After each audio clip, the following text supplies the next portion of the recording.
Chapter 6. Roberto, smart man that he was, didn't bring up the topic of additional children again, but I knew he was just biding his time. If you looked up patient in the dictionary, I'm sure you'd see a picture of Roberto as an example. After all, look how long he waited for me. I paused as a thought occurred. Roberto had waited and won me with his patience. If he wanted more children, at this point, he hadn't said one way or the other. He had what it took to wait me out. What a disturbing thought. As I continued to process invoices, this and other thoughts ran through my mind. A shadow fell over me, and I looked up to see Timothy at my desk. "Hi. Enjoy your vacation?" It was nice. The kids had fun. Timothy had a son and daughter around the twins' age from his first marriage. Maybe next time we can all go together. "I don't see that happening," I said dryly. "I'm engaged, remember?" I held up my ring. God moves in mysterious ways. With narrowed eyes, I let him know my opinion of his statement. "Is there something I can help you with?" The words were curt, indicating I was through with chit-chat and ready for him to leave. I'm still praying for you to see the light. He resolutely continued. I turned back to my monitor. It was rude, but effective. After a few minutes of standing there, he got the message that I was finished with this conversation, and stated his purpose. When he left the office, I sent up a silent prayer. God, you said the man would chase after me, but frankly, his timing sucks. He was supposed to do this before, not now. Did I lie? No, I responded. Then, since I had his attention, I asked, "Is Roberto the one for me?" Silence. I waited and waited and waited, and finally gave up, realizing he wasn't going to answer me this time, any more than he had the others. Sighing, I once again prayed for guidance, and if marrying Roberto was wrong, he'd let me know. I hadn't felt any checks in my spirit, those little internal alarms which let me know something was off. About Roberto, I guess that would have to suffice. Later in the afternoon, shortly before time for me to leave work, Roberto called. Nina, glad I caught you. Look, Peg called. Something's going on with Justin. I'm flying out to Texas tonight to try and get to the bottom of it. Oh, okay. You want me to drive you to the airport? I was disappointed he was leaving, but understood the necessity of it. No, I'll park in long term since I really don't know how long I'll be gone. I don't want to pull you off the job to come and get me when I return. You know it's no problem for me. They're pretty flexible here, I assured him. I know, honey, and I appreciate the offer. What I'd like for you to do for me is stay at my place while I'm gone. We'd exchanged house keys a few weeks back for emergency purposes. What? Why? I resisted the urge to pull the receiver away from my ear and look at it. Please, Nina, just do this for me. It will ease my mind tremendously knowing you're in my home, sleeping in my bed while I'm gone. Besides, you'll be living there soon anyway. Might as well get used to it. He said. But, Please, for me. Roberto rarely asked for anything. Would it hurt me to give in to his request? No. Okay, I sighed, giving in to the inevitable. Great. Plan to stay for a week. In fact, why don't you bring over a few of your things and some clothing to leave at the house? This way on Sundays when you come over after church, you won't have to go home and change first. All right. You take care and be careful. Call me when you arrive, I told him. Will do. Love you. Roberto said. I love you too.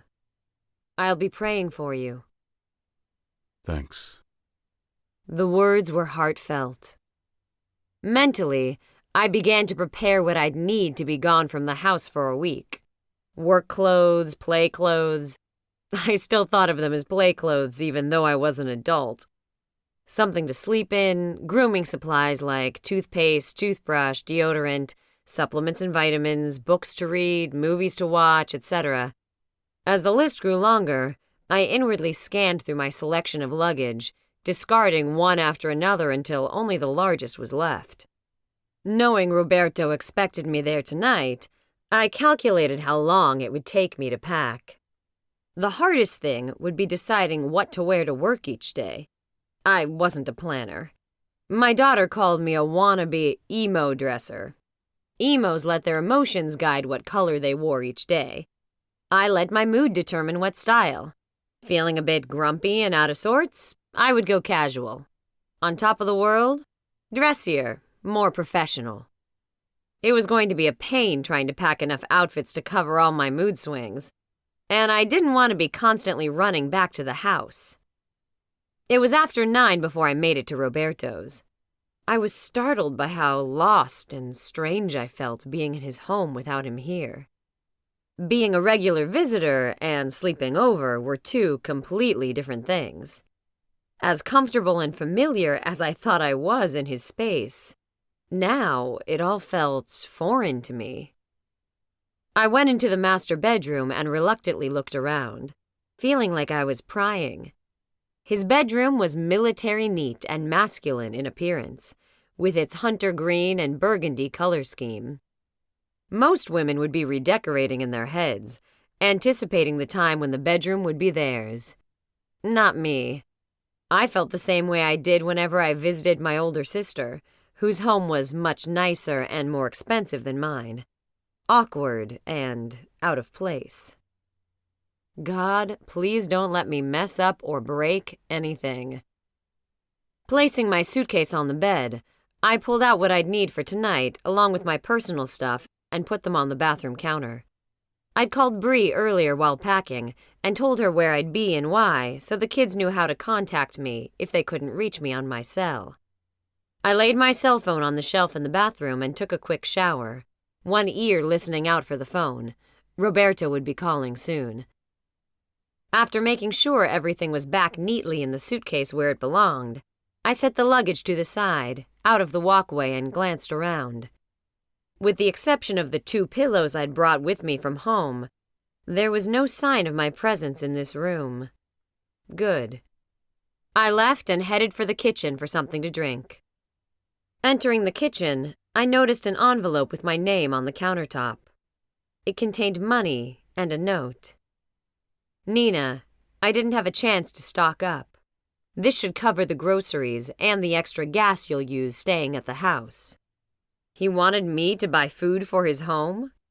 It was such a wifely thing to do.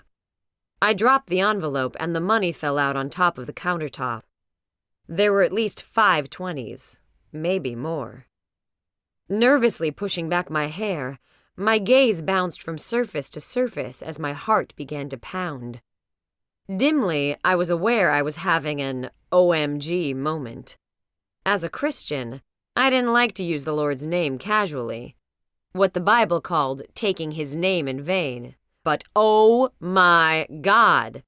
In a little under a year's time, I would be living in this house as Roberto's wife, moving away from everything familiar and starting a new life here with Roberto.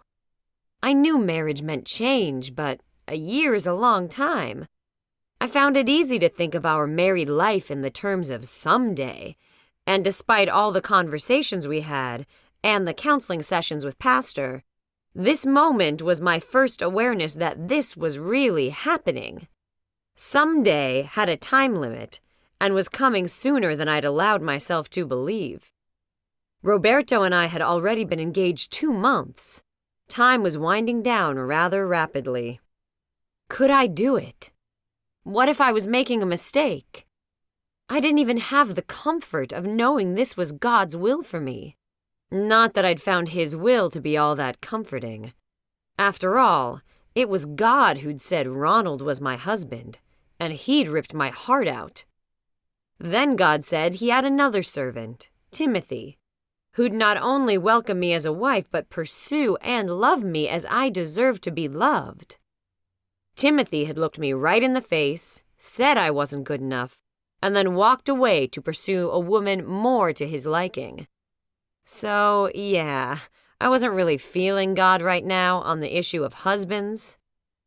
But still, I wanted to know, and he was being silent. 'Cause this was wrong? Distantly, I was aware of the house phone ringing, but I ignored it, too caught up in my mental meltdown. Besides, I wasn't answering Roberto's phone.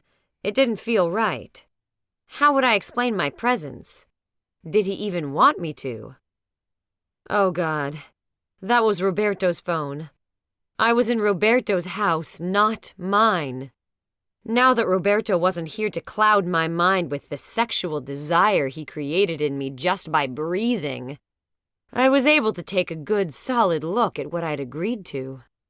My legs went weak, and I heard my breathing speed up as I braced my arms against the countertop. Vaguely, I became aware I was in danger of hyperventilating, and my chest hurt. I'd never had a panic attack, but I thought I was on the verge of one. My cell phone started ringing. I pushed away from the counter and walked as fast as my wobbling legs would allow to the bedroom where I'd left it, somehow knowing it was Roberto and needing a distraction from my thoughts. Diving for the phone, I snatched it up like it was a lifesaver and flipped it open. Hello? There was a pause. Are you all right? I rolled over onto my back. Yes, I'm fine, You don't sound it. Roberto said. I left my phone in the bedroom and I had to run for it, I explained, not about to tell him the thoughts circling my mind in an ever-increasing whirl. He was silent, and it wasn't a comfortable silence. How's Justin? Have you spoken with Peg? Please, please, please don't push. Give me a chance to get my head together, I mentally begged. He let out a sigh of frustration. Justin is angry, and justifiably so.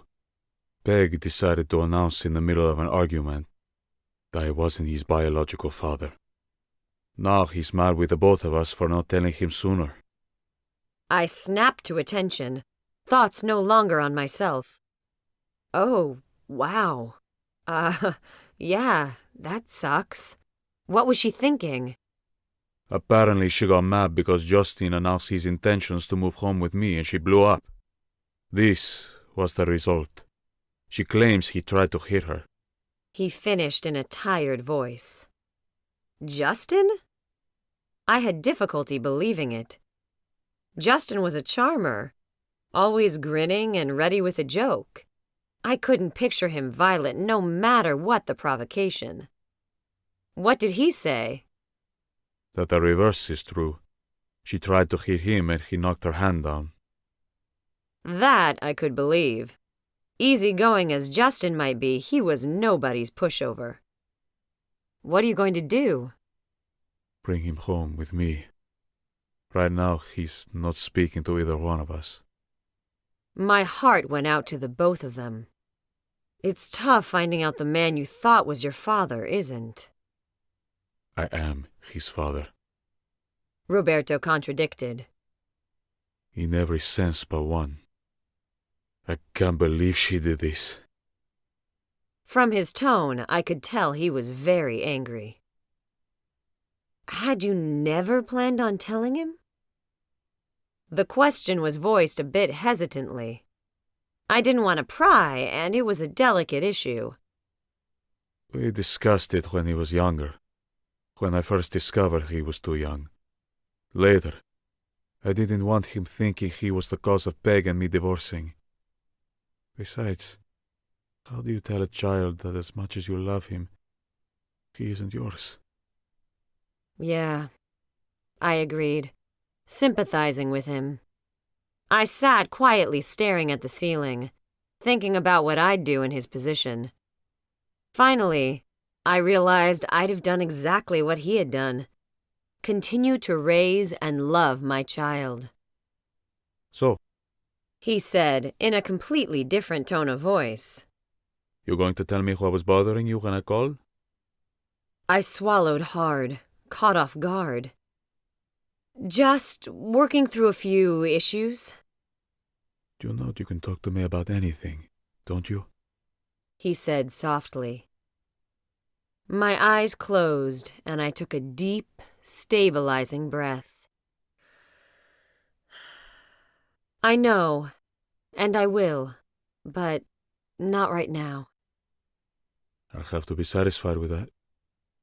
It's getting late and you'll have to work tomorrow. Let's pray so you can get some sleep.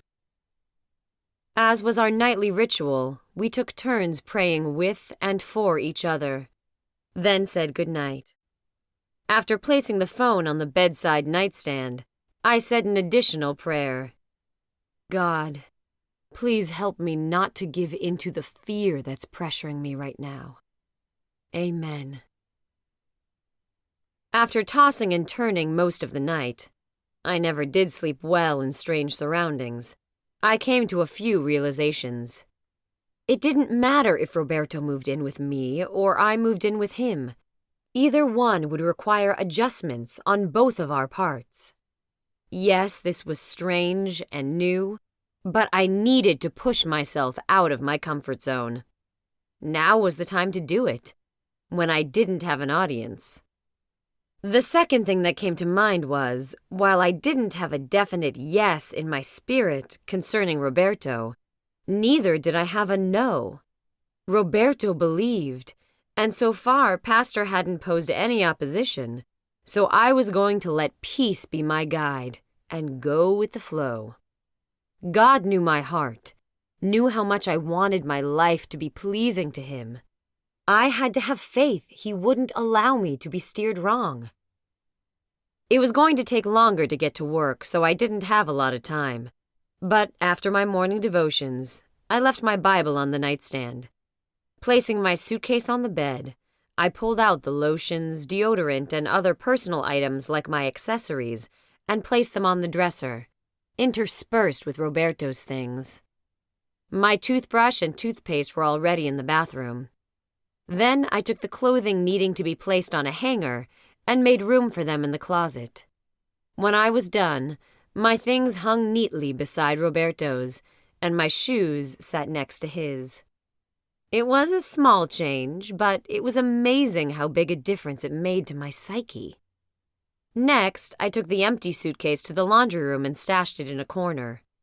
While there, I grabbed an empty basket to place my dirty clothing in until I had enough to wash. It all took longer than anticipated, so I was a bit rushed dressing for work. I ran into the kitchen, snatched up the money, and was out the door. With the time difference, while I hoped Roberto would call with my morning blessing, I wasn't really expecting him to do so. He didn't, and I pushed off disappointment. It made me realize how far Roberto had insinuated himself into my daily life. Maybe his going to Texas was a good thing. It would give me time to think, time to appreciate, and most of all, time to miss him. My workday dragged on. The only highlight was when I checked my messages during lunch, and there was one from Roberto, giving me my morning blessing. It left me feeling warm and cared for. I sent up another prayer for him, Justin, and Peg, individually and collectively, that God would move in their situation. After work, I continued with my plan to push myself, kicking and screaming if necessary, out of my comfort zone. Going by my house, I selected a few of my favorite CDs, my laptop, and a few books in my to-be-read pile. In Walmart, along with the groceries, I purchased a vanilla-scented candle for the bedroom and two-packs of pillows with coordinating pillowcases. I like lots of pillows on the bed. Roberto only had 2, and both of those were flat. Back at his place, I put up the groceries and cooked something light for dinner. While it simmered, I cleaned the living room and den. Not because it was dirty, but because it made me feel like I belonged. One of my favorite jazz CDs played in the background, which increased my feeling of being home. As I cleaned, I explored. This time, I shoved aside any feelings of being an intruder and looked at everything with an eye toward which things of mine would fit where when we combined households. 2 of the bedrooms were furnished and one set up like a mini den, but that wouldn't be a problem. We'd work something out when the twins and I moved in. I'd gone to weeknight service, showered, and laid in bed reading one of my romances when Roberto called. "Hey, you," I greeted as I set my book to the side. You sound in better spirits today. Taking a second to evaluate his tone, I responded, "You don't. What's wrong?" It's this whole situation. Justine's being stubborn, refusing to listen to me and Peg. God, that has to be the most insensitive woman I've ever met. She just keeps making everything worse. I can't get Justine to talk and Peg won't shut up. He complained. Suddenly this is all my fault. If Justine hadn't decided he wanted to live with me, they would have never argued, and if the argument hadn't occurred, he still wouldn't know and everything would be fine. That woman has never taken responsibility for anything in her life.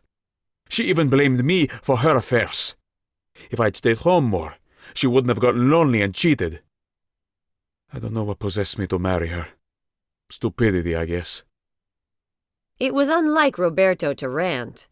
Knowing he needed to blow off steam, I sat quietly and let him vent, making encouraging noises every so often so he knew I was still on the line.